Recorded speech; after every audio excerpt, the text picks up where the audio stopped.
On April 5th, 2022, Handsome B. Charming tweeted, "If I was a hometown sports announcer, I would be saying stuff about the opponents like, these are evil people. These are not good human beings." This is the Museum of Twitter, the show we talk about the most important tweets in the history of Twitter.com. It's Sports Tweet Saturday, and I love this tweet because, in addition to being hilarious, it is one of the most honest descriptions of the irrationality of sports fandom I've ever seen. Because sports fandom is irrational. And I think that that is what gets people who are not sports fans stuck about the whole sports thing. And I get it. People should not get as viscerally angry as they do about sports. It makes no rational sense. But I would argue that part of what makes sports great is that it allows you to be viscerally angry about stuff that doesn't actually matter. And the ways that that irrational anger manifests itself is often silly and stupid if you're not in the moment. It would be silly and stupid to say about the other team, the team you're rooting against, that they're bad people and they're not good human beings. But when you're in it, when you're really paying attention to a sports game, that's what it feels like. When the Mets were playing the Phillies in the playoffs last year, I am not happy about this. I'm not happy that this is the way I am. But the feelings I was feeling towards Bryce Harper were not dissimilar to how I would feel if he committed a heinous crime. And yes, this is probably an objectively bad thing for my mind and body to feel. And so a reason I appreciate this tweet is because rather than being super ridiculous about it,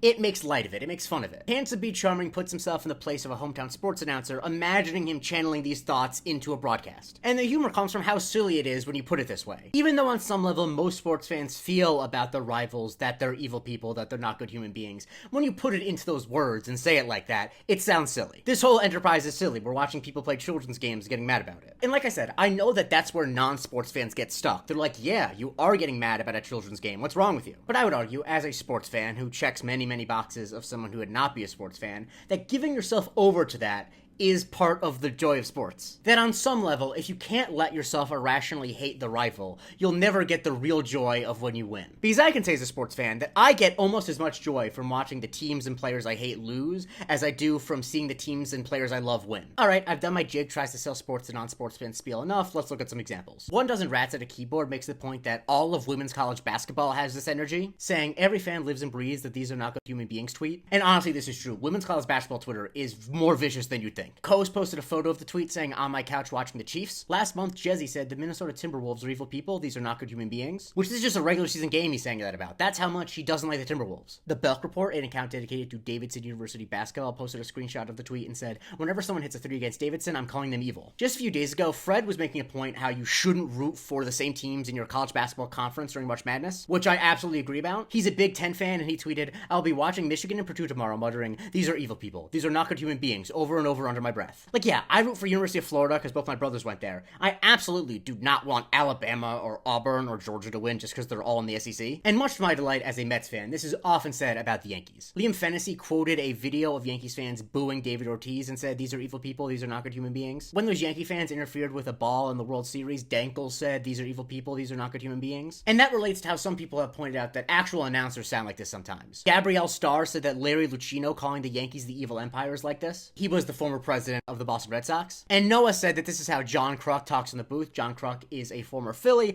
and he's on the broadcasting staff for the Phillies. And he's also in the Robert De Niro Wesley Snipes movie, The Fan, but that's not relevant here. And yes, I have to dish it out to myself. One Dozen Rats at a Keyboard also referenced this tweet another time and said that the Mets are evil people, these are not good human beings. I take offense to this, but I also know that this is a universal feeling in sports, so someone is going to think it about your team. And because nothing on Twitter doesn't touch politics, Bill McKay once tweeted, "These are evil people, these are not good human beings," with 6 photos of the 6 Republican appointed Supreme Court justices. In this case, I don't think it's as irrational. And I think that this tweet is actually more relevant than ever because I think people are trying to get away from this aspect of sports fandom. Last September, Bry tweeted, "Why are we moralizing disliking sports teams? Hating other teams is part of sports. You don't actually need a reason," which made Bun post a screenshot of the Handsome B. Charming tweet. And I've noticed this a lot over the past few years. Whenever there's a big game, particularly a Super Bowl, people would look up the political opinions or the past of people involved in one of the teams and be like, yeah, you have to root against them because they're bad people. And don't get me wrong, if you want to root against a team because of the political beliefs or the past of someone on the team, more power to you. But it feels like in some way that people are trying to find the correct team to root for, or more accurately, the correct team to root against. Sort of morally signaling, being like, I'm rooting against this team because I think they're actually bad people. Well, the whole point of sports is you're supposed to be malleable. You're supposed to be able to think any team is full of bad people. The team you're rooting against is always in your mind full of bad people. It just was so silly when it was being done about the Chiefs. Like, the reason you want to root against the Chiefs in the Super Bowl is because they won the last 2 Super Bowls and people don't like dominance. And bringing up moral stuff, like, obviously, yeah, there are people in sports sports who are morally reprehensible, but these are all businesses owned by billionaires. So the odds of your team having nothing morally reprehensible going on with them are very, very low. And so I think while it's important to be principled about what players you support and what players you do and don't want on your team, I think ever acting like there is a morally correct team to hate is a fool's errand. Hate the teams that are great. Hate the teams that are your rivals. Hate the teams that always beat you. There are random players from my childhood that I absolutely hate, even though I'm sure they're perfectly fine people. Going back to the Phillies, I hate Pat Burrell so deeply. He wasn't even that great. He was their left fielder for a while, but he was always really good against the Mets. And yeah, objectively, I know he's not a bad person. I'm not saying that I actually think that he's a bad person, but he lives in that place in my heart. And by the way, that is one of the more fun things about sports fandom, because obviously sports fans hate the best players on the rivals, but I always think it's interesting to talk to a sports fan about like the middle of the road player that they hate from the rivals, because they were always a little bit better against their team. Like as a Jets fan, obviously I hate Tom Brady with more fire than 1,000 suns, but that doesn't mean I don't also have a lot of contempt for the tiny white receivers he was always throwing to. In this house, there's no love lost for Chris Hogan. Anyway, I've been rambling because I love talking about sports, even though I know that for a lot of you, this is the worst part about my personality. In about an hour and a half, I will be watching University of Florida play against Texas Tech in March Madness,